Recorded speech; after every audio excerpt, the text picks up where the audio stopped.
Tem 77 anos de vida e meio século de carreira, mas aos 7 começou a tornar-se inseparável da guitarra portuguesa. Acompanhou grandes nomes do fado, procurou novas sonoridades e criou duplas improváveis. Hoje é uma referência na música contemporânea portuguesa. Mas é também um estudioso dedicado e um orgulhoso professor. No Ainda Bem que Vieste de hoje, tenho o prazer e a honra de receber o mestre António Cheinho. Muito obrigado por ter aceitado o meu convite. Meio século de carreira é assim algo pesado, é uma instituição, é um estatuto forte. São bastantes anos, muitas noites perdidas, muitas viagens, muita coisa, que eu nunca imaginei que isso viesse a acontecer quando começam os tais 7 anos de idade, quando eu começo a brincar com a guitarra através do meu pai. Eu já vou querer perceber como é que começou aos 7 anos a dedilhar a guitarra portuguesa. Olha para trás e faria tudo igual ou faria muita coisa diferente? Eu penso, com exceção a uma ou outra coisa, mas faria 90% igual àquilo que fiz até agora. Porque por várias coisas consegui tudo aquilo que eu imaginava fazer, que era abrir a primeira escola de ensino em Portugal, e para isso tive que, é evidente, fazer coisas que muitas pessoas não gostaram. Eu acompanhava praticamente todos os grandes artistas em Portugal, mas depois, em determinada altura, tive que deixar. Costumo dizer que estou na terceira fase da minha carreira. Ou seja, a primeira em que eu acompanhei amadores, acompanhei toda a gente. Depois, a segunda, aquela em que eu fiquei apenas com 2 artistas, que era o Carlos do Carmo e o Frei Armando da Câmara, e esta, nestes últimos 25 anos, é que eu, decididamente, decidi ser eu próprio a decidir tudo aquilo que eu havia de fazer. Já imaginava gravar, ter tempo para compor. Deixou de ser o António a acompanhar e passou a ter cantores a acompanharem a si. É uma mudança de paradigma aí no momento da sua carreira. Tem muito a ver com a projeção da guitarra portuguesa. Portanto, nós tivemos o Carlos Paredes, que realmente foi um gênio da guitarra de Coimbra, e que foi pena ele não ter conseguido muito mais, porque em determinada altura também já não conseguia. Mas em relação à guitarra portuguesa, sobretudo fado, ela nunca foi muito divulgada porque teve muito amarrada sempre aos fadistas, não é? E isso era uma meta que eu queria conseguir traçar em relação, abertura, como já falei, das escolas de ensino, a fazer trabalhos um pouco diferentes da área do fado. Continuo a dizer que o fado é muito conhecido, mas a guitarra portuguesa continua a ser um instrumento ainda bastante... É muito engraçado porque o mestre, sendo um amante de fado, aliás, a sua mãe cantava fado, os fados de Amália, tendo crescido com ele, o mestre há uma frase emblemática sua que diz: durante muitos anos a guitarra portuguesa esteve subjugada ao fado. Foi necessário libertá-la e acho que consegui. É uma frase tão importante que, de resto, está na página inicial do seu site oficial. Acha que esta é a imagem que fica para a posteridade do seu trabalho nestes 50 anos? Foi ter libertado a guitarra portuguesa da dependência do fado? Não sei, até certo ponto. Portanto, decidi fazer aquilo que eu gostava de fazer e disse que libertava a guitarra. É evidente que a guitarra nunca fica liberta do fado, tem que ficar sempre agarrada ao fado. Eu mesmo faço questão de, na maioria dos espetáculos que eu tenho, levar sempre ao apontamento de fado. Mas aquilo que eu penso, sobretudo, foi que durante os meus primeiros 30 anos de carreira, não conheci ninguém da guitarra do fado que tivesse ido tentando fazer coisas, apostar no próprio instrumento, compor para o próprio instrumento, para que pudesse ele tornar-se muito mais conhecido. E, portanto, isso é uma coisa que eu ainda, quando falo com jovens, e que temos hoje jovens a tocar muitíssimo bem, digo-lhes sempre: vocês trabalhem no sentido de fazer coisas diferentes da guitarra portuguesa. Não fazer só o que está já muito bem feito, mas criarem para a guitarra tornar-se mais conhecida. Esse é realmente o meu grande objetivo. Aliás, o mestre reinventou a guitarra portuguesa, mas já lá vamos a essa parte. Acompanhou muitos fadistas e cantores, já falámos de resto disso, já abordou alguns deles, de Maria Teresa de Noronha, António de Matos, do Cílio do Carmo, Francisco José, de Carlos do Carmo, Hermínia Sílvia. Como é que, sem esquecer o Frei Armando da Câmara, o Ronquial, portanto há aqui uma panóplia muito diversificada no seu trabalho. Quais são as melhores recordações que guarda destas vozes tão diferentes e destas formas tão diferentes de trabalhar? Eu recordo quando vim para Lisboa, pouco tempo depois havia uma grande vedeta que era o António Mourão. E comecei logo a acompanhar o António Mourão, pouco tempo depois o Carlos do Carmo também. O Carlos do Carmo, na altura, não era profissional, tinha a sua casa de fados e, portanto, só trabalhava esporadicamente num outro espetáculo. Só a partir de 80 é que ele decidiu vender a casa de fados e dedicar-se mais à sua carreira. E, portanto, a partir com o Carlos do Carmo, viajámos bastante. Mas eu já tinha viajado muito, por exemplo, com esse António Mourão. Claro, com o António de Matos, com esses grandes artistas, tenho belíssimas recordações. Era impossível eu agora poder, em tão pouco tempo, descrever tudo aquilo que eu tenho dentro da minha cabeça em relação a coisas belas. Porque quem vem de uma aldeia, que é o meu caso, e de repente parece-me tudo, as grandes vedetas, eu nem acreditava. Digo assim, como é que é possível, há um ano atrás, eu estar atrás das estevas, é aquilo que se fala lá na minha aldeia, e vir para Lisboa e ter conseguido, em tão pouco tempo, viajar. Tive praticamente um ano e meio depois, já estava na Dinamarca, durante um mês e meio. Então vamos lá recuar alguns anitos, à sua aldeia, São Francisco da Serra, concelho de Santiago do Cacém. Como é que era o António desses tempos? O António menino e moço, como se dizia nessa época? Portanto, era um miúdo que, como já se falou aos 7 anos, apaixonou logo pela guitarra. Tinha, aliás, a quem sair, não é? O seu pai tocava guitarra, a sua mãe cantava fado. Só para a família, não é? Mas, claro, passei a minha meninice a jogar a bola descalço, porque ali tinha que toda a gente jogar descalço, porque 90% dos meus amigos tinham sapatos, não é? Então jogávamos a bola com bolas de trapo e fazíamos a nossa... Nesse sentido, foi uma adolescência, foi uma infância difícil ou de privações? Não, foi difícil, gostavam bastante, sobretudo os amigos que vinham de longe e, coitados, iam para a escola, todos molhadinhos, que não havia guarda-chuvas, não havia nada e, portanto,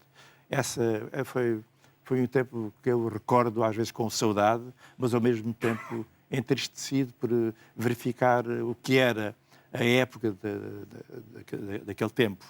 Mas é evidente que nós, quando somos jovens, tudo passa bem, estamos sempre a brincar, o sangue está a crescer, está tudo é tudo muito bom.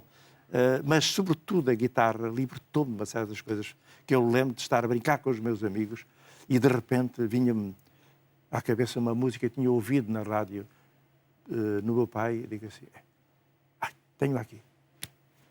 Corria para casa, estava ali 1, 2, 3 horas, até descobrir tudo aquilo que eu tinha ouvido. Nesse contexto familiar, era uma espécie de destino, que não era possível fugir à guitarra e ao fado. Nunca tentou contrariar esse destino? Nunca tentou fugir para outras áreas das artes, para outras áreas da música? Ou era, de facto, uma inevitabilidade, com tanto fado e com tanta guitarra em casa? Era porque eu, aos meus 11 anos de idade, as pessoas já vinham de todo lado para ouvir o miúdo da minha aldeia, para tocar guitarra. E então o meu pai ficava vaidoso, a minha mãe também, não é? Porque já tocava algumas peças. Quando a Amália começa a cantar os grandes sucessos do Valério, o meu pai arranhava a guitarra, mas não conseguia fazer aquilo. E, portanto, alguns gostavam de cantar, vinha de Santiago, vinha de Monte Grande, ali a tudo a São Francisco, porque o miúdo sabia tocar aqueles fados, que era uma coisa impensável em todas aquelas zonas ali assim, não é? E, portanto, isso dava um grande... Como é que aos 7 anos começou? Eu pedi-lhe que trouxesse uma guitarra, Sim. O mestre trouxe a sua primeira guitarra e já me vai contar a história dessa guitarra. Como é que aos 7 anos se começa a mexer fisicamente com uma guitarra? Ora bem, como é que eu começo não era a tocar como toco hoje, não é? A guitarra do meu pai, que era ligeiramente mais pequena, mas um pouco do que esta, eu comecei a tocar com ela em cima dos joelhos. Não conseguia colocar a guitarra em condições de tocar. Só pouco tempo depois, o meu pai viu que eu tinha muito jeito e passou por a minha aldeia um senhor que nunca acreditou que eu tivesse aprendido tudo à minha custa, que era um guitarrista profissional e que passava ali por as coletividades ali do Alentejo e o meu pai tornou-se amigo do meu pai. E esse é que acompanhou a minha evolução. E, portanto, uma ocasião ter preciso de dinheiro. Então vendeu a guitarra e o meu pai comprou-lhe a guitarra, que era uma requinta. O que é uma requinta? Era uma guitarra muito mais pequena.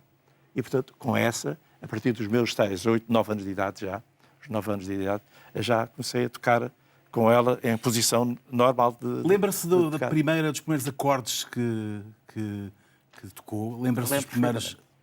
Lembro perfeitamente. E é normalmente isso que eu ensino aos miúdos quando pela primeira vez pegam na guitarra portuguesa. Quer partilhar com os nossos espectadores lá em casa Sim. essas memórias dos seus primeiros dedilhar na guitarra portuguesa? Portanto, a coisa mais simples na altura, e agora também, portanto, é o fado, chamamos-lhe o fado moraria antigo, que é só...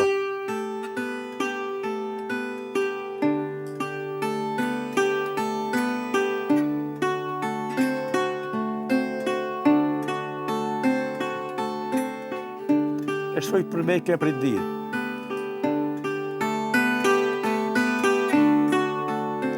Depois o meu pai ensinou-me a base do fado, que é o moraria, o corrido e o menor. É o alicerce do fado, digamos assim.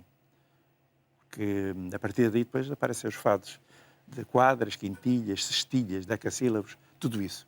O fado de moraria, por exemplo, toca-se... Normalmente os homens cantavam em Lá maior.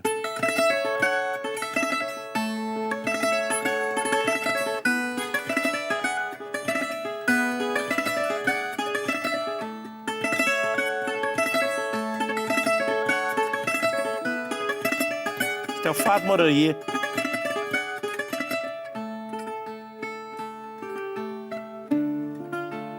Fado menor.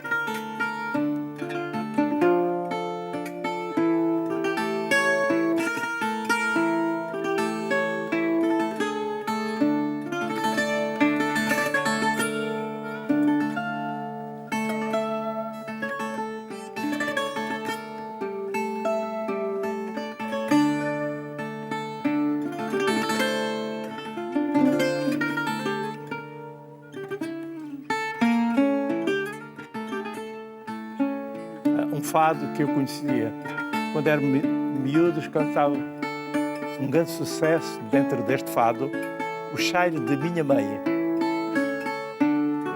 O corrido. Este é o corrido. O fado corrido. É tão bom ser pequenino, um grande sucesso dentro deste fado. Fado falado.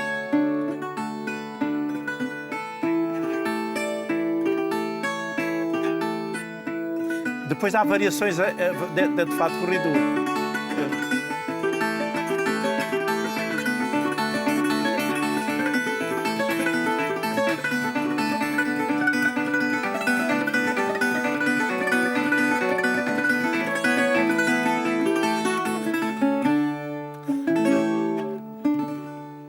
É de uma enorme generosidade sua partilhar esta aula connosco aqui no Ainda Bem que Vieste. Muito obrigado por isso. Quando lhe pedi que trouxesse a guitarra, esperava 20 segundos do momento e, de facto, esta partilha que presumo seja também um pouco da partilha que faz com os seus alunos, e já lá vamos falar dessa atividade sua do ensino, que eu sei que é uma atividade que lhe dá um enorme prazer e um grande orgulho, mas não queria deixar de lhe agradecer aqui publicamente o facto de ter partilhado isso com os nossos espectadores. O mestre foi um autodidata, com o seu pai, naturalmente, Claro. Vigiando, mas foi um orgulho ir percebendo que ia começando muito cedo a conquistar estas pequenas etapas. Sentia esse orgulho? Sentia bastante orgulhoso porque tinha comigo uma coisa muito boa. Eu tinha um gravador dentro da cabeça. Os sons dos fados, os sons das guitarras estavam todas medidas aqui. E, portanto, conforme todo esse belíssimo ouvido que eu tinha, eu ia evoluindo, ia tocando fados, tocando variações de grandes guitarristas que eu muito admirava e que, portanto, isso foi Esse ouvido, presumo, seja essencial para um músico. Seja ele de que estilo for. Não é? Sim. Sem ouvido, a não ser que se toque por música. Mas o tocar por música já faz com que o músico fique muito fechado, não se liberta tanto, ou seja, o poder de improviso. Eu recordo sempre várias coisas que aconteceram na minha vida. Foi, por exemplo, tocar, lembro-me, um grande maestro chamado Joaquim Luís Gomes, grande mestre, e que eu gostava muito de fado. E lembro-me de uma ocasião que eu gravei um disco chamado Balada do Adeus, um tema meu, que ele gostou muito, e na emissora nacional da época, ele convidou-me para tocar isso com a orquestra dele. Ele enganou-se no tom. Eu compus aquilo em ré e ele fez os arranjos em dó. Conclusão. Quando chegámos para gravar, digo eu, mestre, mas isto é em ré. Ai, agora como é que é possível? Como é que Falou está com a os falar, músicos Data? todos e os músicos falaram, mas agora não é possível. Tinham a pauta em frente, eles não podiam, não era fácil eles poderem improvisar. Eu disse ao mestre, posso ficar aqui meia hora só? Ok. Foi tudo tomar café e meia hora depois, lá estava eu a tocar com eles a ensaiar e no fim tocámos aquilo, gravámos e o mestre disse assim, vocês estão a ver o que são os cabeçudos? Os orelhudos. Isto é que é, vocês eram capazes de fazer isto? E sabe porque é que ele disse isto? Porque ele tinha um filho que tocava guitarra portuguesa. E ao mesmo tempo disse, esta é a grande Portanto, facilidade. foi o mestre que se adaptou a eles e não eles que se adaptaram Exato, fui eu, precisamente, ao mestre. que me adaptei. Aos 13 anos já acompanhava a sua mãe nos fados. É verdade que se estreou num campo de futebol? Bem, isso foi no campo de futebol, quando nós fomos, quando a minha terra foi jogar à Bela, uma terra ali perto, que pertence ao Conselho de Santiago de Casanho. Aí foi a primeira vez que eu toquei em público. Como é que isso aconteceu? Portanto, o meu pai foi lá tocar, foi um jogo de futebol, e depois fizeram a seguir... Era um jogo a feijões ou era um campeonato do lado distrital? Não, era a feijões. Ok.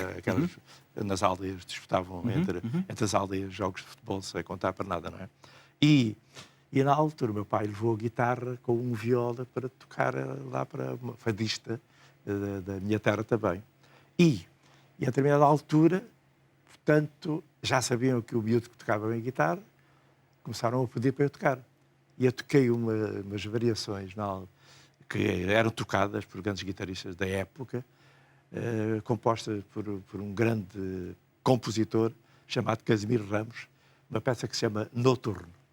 E, claro, as pessoas deliraram. Estava nervoso ou nem por isso? Não estava, nessa altura não havia nervos. Quando nós temos essa idade, nós não temos a consciência da responsabilidade que é tocar em público, não é? Mas lembro perfeitamente, fiz aquilo como que estivesse em casa. Hoje há essa responsabilidade?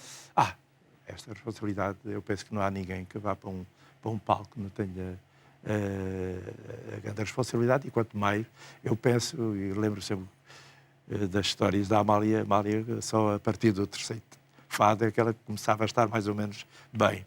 Porque até aí há sempre aquele Ainda hoje sente, mesmo aos 50 anos de carreira, sente as borboletas na barriga? Não, sinto porque pode falhar o dedo de uma corda, pode partir uma corda, pode qualquer coisa. Estamos sempre sujeitos a qualquer... Ainda agora, eu fiz Mas o público não é muito generoso dias. Quando isso acontece? O público não é generoso? Sim, não, reagem bem. Ainda há dias, fiz um espetáculo no Seixal e toquei com uma guitarra que eu havia muito tempo que não tocava com ela. E a corda de baixo, o si, se deu meio tom. E eu, dentro da guitarrada, eu consegui e consegui afinar. Aí é que está já o tal... eu penso que é preciso uma pessoa ter um certo calo, mas também, ao mesmo tempo, sorte de estar a tocar um certo tema que se pode dominar com facilidade. Foi o que aconteceu. Fosse um dar a volta mais. sem que Exato, sem se percebessem bem, porque eu depois falei com pessoas entendidas que estavam a assistir e que não deram por nada. A guitarra cedo passou a ser a sua melhor amiga e mesmo quando fez a guerra colonial em Moçambique, o mestre levava a guitarra para o mato. Em que circunstâncias? Ora bem, eu quando nem sei que o mestre regressou a Portugal antes da fase mais aguda da guerra. Portanto, a guerra arrebentou para aí 8 meses depois de eu ter saído lá. Mas nós, quando chegámos, primeiro fomos para a Beira. Aí tivemos 2 meses e tal. E souberam que havia um militar que tocava guitarra. Não sei se, portanto, o Carlos Guilherme, que hoje é um grande tenor, que está aí, era ele, na altura, rei da rádio já em Moçambique. e havia a Rádio da Beira, que era do pai da Sinha Jardim. Sinha Jardim, exatamente. Engenheiro Jorge Jardim. E souberam que havia o militar, lá foram buscar o militar. Comecei a tocar ali para todos os programas. Eles faziam os programas que haviam cá aqui em Portugal. E são para trabalhadores, todas aquelas coisas. E eu lá ia eu com o fato emprestado, porque eles arranjavam lá os fatos para eu ir tocar. Tivemos só 2, 3 meses. Depois fui para Moeda, para o mato. E aí é que fui mesmo para o mato. Em determinada altura, depois, o comandante convidava, portanto, lembro de ter estado lá o ministro do Ultramar, na altura, e depois eu toquei para ele, e toquei para aquelas... Estava um outro comandante, que entretanto já tinha chegado. Depois começou a falar com o meu comandante, na hipótese de poder fazer uma digressão, isto passado já um ano praticamente, uma digressão pela província. Esteve lá há quanto tempo? Eu estive lá praticamente 2 anos e meio. E foi aí que chegou, depois... Guarda boas memórias em desse Moeda, tempo? Sim, muito boas memórias. De vez em quando ia um artista lá, ia uma avioneta pequenina e buscar uma moeda para tocar em Nampula. Aliás, onde estreou, na Rádio Nampula. Eu estreiei-me e toquei muitas vezes na Rádio Nampula. Fiz muitas coisas na Rádio Nampula. A rádio, aliás, é curioso nessa época, estamos a falar da década de 60, já depois em Portugal. 61, 62. A rádio tinha muita força. Aliás, o António acaba por fazer na emissora nacional, já em Portugal, depois, sim. o Fado e Guitarradas, que teve um grande sucesso e que foi um empurrão importante na sua carreira. Foi. Porque quando eu chego a Portugal, ainda estive 2 anos e tal na minha aldeia. Depois é que... No café dos seus pais? No café dos meus pais. Onde porque tocava? Quando eu vim tirar a especialidade em Lisboa, eu sentei para a Beja e estive aqui 1 mês em Lisboa. Não queira saber. Um primo meu levou-me a um sítio no Império, que era ali na Praça de Chile, no cinema, havia por baixo um café. Davam sempre fado de tarde. E esse meu primo levou-me lá. Bem, pedi depois ao guitarrista para eu, se ele me emprestava a guitarra. Eu estava vestido de militar, bem, toquei umas variações, variações com o viola, que lá estava, que mais tarde foi o viola debaixo do meu conjunto de guitarras. E, bem, puseram-me aos ombros, o militar, e portanto, estavam lá o filho do Alfredo Marceneiro, o Carlos Marceneiro, que cantava fado, 2 fadistas conhecidos. Depois o Fernando Farinha, tantos esses fadistas, comecei a conhecê-los. E a partir daí, assim, havia um outro, Joaquim Silveirinha, muito famoso também. Depois, claro, eu fui para a tropa, sei, depois nunca mais me largaram. Correspondência.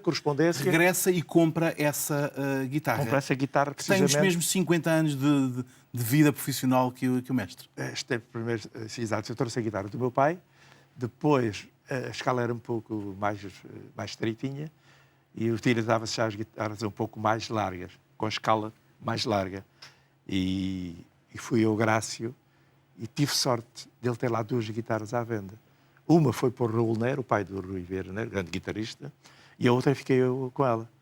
Esta foi uma guitarra que já teve em exposição em São Paulo, em Paris, pelo trabalho que isto teve. Portanto, era muito bonita. A parte da cabeça desta guitarra, hoje em dia já não se faz. E foi com esta guitarra que eu acabei por gravar depois de todos os trabalhos que fiz. E pouco se sabe disso. Mas eu, quando cheguei a Lisboa, 4 anos ou 5 anos depois, eu já tinha 5 discos gravados. EPs eram 4. Fui para o restaurante de folclore, que na altura era trabalhar para turismo, então tinha que se vender lá a disco. Depois, vendia-se muito bem as várias editoras que surgiram, nacionais, portanto, gravei para todas elas. E só mais tarde é que gravei o meu LP, que já foi em 76, 7. Se a rádio foi importante na sua carreira, a passagem pelas casas de fado também, aliás, tiveram muita força, a Severa, o Folclore, que já falou, o Faia, sim, Faia. O Picadeiro. O Picadeiro que abriu em Cascais. Exatamente. Foi a casa que eu abri com o Rodrigo em Cascais. Pois, porque acabou por ser sua depois, exatamente. Foram anos de muita pujança do ponto de vista do fado e do seu crescimento profissional também. Foi muito bom porque é bom que um guitarrista passe pela fase que eu passei também, não é? Porque quando se acompanham artistas profissionais, cantam bem e, portanto, quando eles cantam bem, é mais fácil nós acompanhá-los. O mais difícil é quando eles fogem ao compasso. E isso é, para um músico, é muito bom ter passado por isso. Porque no fado que existia em Cascais, haviam várias casas de fado. E surgiam de lá muitos grandes fadistas. E muita gente que gostava de cantar, mas que fugia ao compasso. Em determinada altura nós conseguimos adaptar-se a essa realidade e quando já adivinhamos sempre onde é que o fadista vai parar. E é uma técnica que se consegue dominar sem praticamente as pessoas darem por isso. Só nós, praticamente os guitarras, e há alguém que tenha muito bom ouvido é que percebe disso, mas 90% não percebia nada. Até que chegavam a dizer pessoas que fugiam completamente ao compasso e diziam: ai, que grande fadista! Isto é que é um grande fadista. E nós fartávamos de rir porque realmente eles tinham boa voz, mas realmente não sabiam cantar. Uhum. Há bocadinho falava quando detalhava a riqueza desta sua caminhada profissional de 50 anos, que estava na terceira fase da sua carreira. Nesta riqueza desta sua atividade profissional, o que eu acho maravilhoso foi esta sua procura pela reinvenção da guitarra portuguesa. Já falámos dessa libertação do fado. Exato. E depois o procurar a fusão da guitarra portuguesa com outras sonoridades. E o mestre tocou para ou com... mediante as perspectivas, e fez duplas com gente improvável de casar-se com a guitarra portuguesa. Sim. Estou a pensar, por exemplo, na Gal Costa, na Maria Betânia, na Fafá de Belém, da Elba Ramalho, exatamente japonesa, o Zé Carreras. Esse lado de fusão é um lado que lhe agrada muito? Agrada-me, sobretudo, em relação àquilo que começámos a falar no princípio, na promoção da guitarra portuguesa, para ela se tornar um pouco mais conhecida. E, portanto, só o fado em si não chega para prover a guitarra. A guitarra não tem que ficar subjugada só ao fado. É um instrumento como outro qualquer. Pode-se adaptar a qualquer orquestra. É universal. Acaba por ser um instrumento universal e com uma grande vantagem. É que tem um som e uma sonoridade muito rica, a ponto de, em qualquer parte do mundo onde tem tocado, e sobretudo músicos, são esses que se dirigem normalmente, quando me ouvem tocar e depois começam a fazer mil perguntas em relação a como é a afinação, como é que se toca, porque só 2 dedos, e porque isto e porque aquilo, porque eu digo sempre, isto é um instrumento não de harmonia, mas é um instrumento que se pode... Os guitarristas tiram partido desta afinação, porque a preocupação deles é: mas porquê 2 Cis e 2 Lás? Porque a guitarra tem 2 X e 2 Lás. E eu tenho que lhe explicar tudo isso. É para efeitos. E depois exemplifico na guitarra portuguesa aquilo que há bocado fiz aqui, assim, sobre o fado de Maria, sobre o fado de corrido. Aquela técnica dos 2 Lás e 2 Cis servem precisamente para demonstrar o virtuosismo ao mesmo tempo que se pode tirar deste instrumento, com a técnica só destes 2 dedos. Eu introduzi estas cumplicidades que teve com vários artistas de vários pontos do globo. Não foi por acaso. Cumplicidades é o nome do seu mais recente trabalho, o que assinala os 50 anos de carreira. Foi gravado no CCB, estamos de resto a ouvir em fundo, que é este seu mais recente disco, em que levou uma série de amigos seus para cantarem consigo. Fala um bocadinho deste disco. Bem, sobretudo eu convidei... É um disco especial, naturalmente. Não, é um disco dos 50 anos, é evidente, não é? Mas, sobretudo, convidei artistas que eu muito admiro, além da amizade. Alguns, portanto, não existiu essa amizade e que ficou agora. Mas eram artistas que eu muito admirava. Porque, ao fim e ao cabo, as pessoas conhecerem todo o trabalho que eu tenho feito, desde ter gravado no Brasil, com grandes artistas brasileiros, como no disco da Índia, eu tinha que fazer uma coisa diferente também, não é? Só eram 50 anos como músico profissional. E foi o meu agente que me disse: não seria bom? Há pessoas que o admiram tanto, pessoas que gostam tanto de si, e fui ajudado precisamente por algumas pessoas que são mais comerciais do que eu não sou muito comercial. Toco porque gosto muito de tocar, mas tem que ter alguém que depois me oriente: olha, mas se calhar fizesse isto, fizesse aquilo. quando convidei pela primeira vez, e não existe, portanto, nenhum trabalho de um músico português a convidar vozes para cantar, foi quando eu gravei a guitarra e outras mulheres. Sim. E, portanto, isso Foi um trabalho genial. Genial, e, portanto, um trabalho que foi precisamente pelo Sr. Serafim, que era o da editora. Sabendo a amizade que eu tinha com certas fadistas, por exemplo, como a Teresa Salgueiro, dos Madre Deus, e com outras. E, portanto, e a partir daí, a responsabilidade cresceu dentro de mim. Deixe-me fazer um parênteses, porque ao falar aí da Teresa Salgueiro e dos Madre Deus, eu recordo-me de associar à Teresa Salgueiro e ao Pedro Aires Magalhães o facto de hoje nós, unanimemente, e eu próprio tenho feito aqui, o tratámos por mestre. Foi com eles que começou essa forma mais de tratamento. Essa viagem. Vinhamos no avião, nunca ninguém tinha o tratado por mestre. Vinhamos no avião parece que foi até em Valência, que eu cheguei, eles tinham ido atuar lá e vinha não me recordo aonde. Eu cumprimentei-os e tal, e depois o Pedro Aires de Magalhães, mestre, não sei o quê e tal. E eu, mestre. Eu disse, você é, não sei o quê, você está. E a Teresa começou assim. Depois deu uma entrevista a seguir, Pedro Aires de Magalhães, a falar em mim, porque ele tinha eu estava na União de Lisboa, que era dele e do António que é da UGRU hoje em dia. E depois ele disse, eu tinha gravado com a Orquestra Sinfónica de Londres. Disse, nós podíamos promover esse seu trabalho, podíamos, não quero fazer um contrato connosco. E aí começou o mestre para aqui, mestre para além, entrevistas, e portanto, e a partir daí, quando eu dizia assim, mas eu não sou mestre de nada. Custou a entrar o nome em si?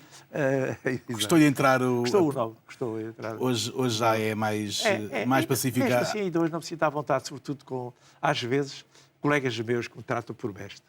E eu digo assim, bem, isto será mesmo por sentir ou será alguma coisa? Mas faz sentido, até porque caminhamos para o final da nossa conversa e vamos falar precisamente do lado do seu lado de mestre, de partilha de conhecimento. Apenas fechando o parênteses do disco que estávamos a ouvir, deste Cumplicidades, no CCB, gravado com nomes como a Ana Bacalhau dos de Olinda, o Paulo Carvalho, o Pedro Brunhosa, o Hélder Moutinho, e a Sara Tavares. A Sara Tavares, também Filipe Paz, a Ana Vieira, portanto... É um magnífico disco que aconselho vivamente. Obrigado. Mestre, falemos então agora dessa atividade tão nobre que é a partilha do conhecimento. Nobre e de uma enorme generosidade.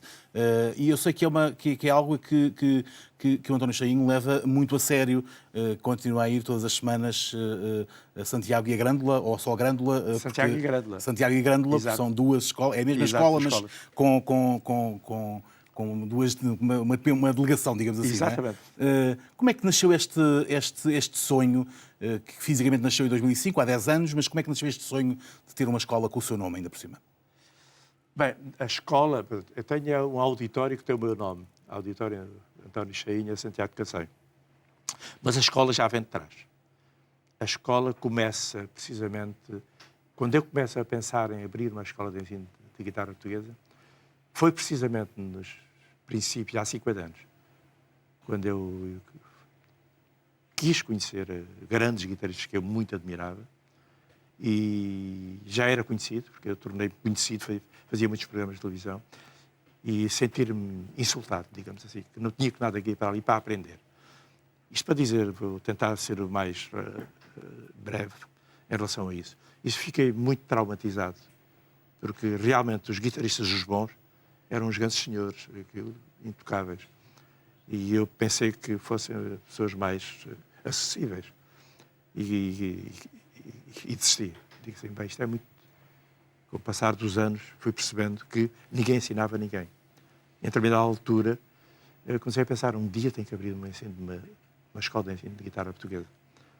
Portanto, dei entrevistas nesse sentido e, sobretudo, na altura em que eu dei uma entrevista no jornal, penso que foi do Diário de Notícias, a dizer que a guitarra portuguesa tinha tendência em acabar. Porque tinham morrido já 20 e tal guitarristas, só apareceram 2 guitarristas.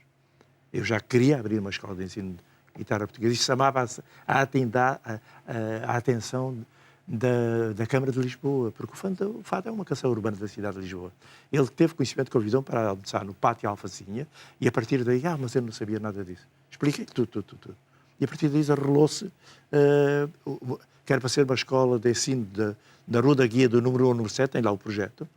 E quando se falou na hipótese de abrir também um Museu do Fado, que não existia, eu tive várias reuniões, também muito preocupado com a construção da guitarra, ele ainda está vivo, felizmente, que é o Grácio, levei a 2 ou 3 reuniões no Pelouro da Moraria para que também a própria construção da guitarra não morresse desta família, que foram os melhores construtores de guitarra portuguesa. E a partir daí, portanto, abriu-se a escola só em 98, porque esse projeto, isto começou em 88, passado 10 anos é que abre a escola, porque teve vários processos. E, portanto, depois saiu a Guitarra e Outras Mulheres, que é de sucesso. Comecei a não ter tempo. E mais tarde, passado 4 ou 5 anos, abria então na minha aldeia. E essa... sente que há entre os jovens que aprendem consigo, há talento para poder vir a chamar mestre a novas gerações?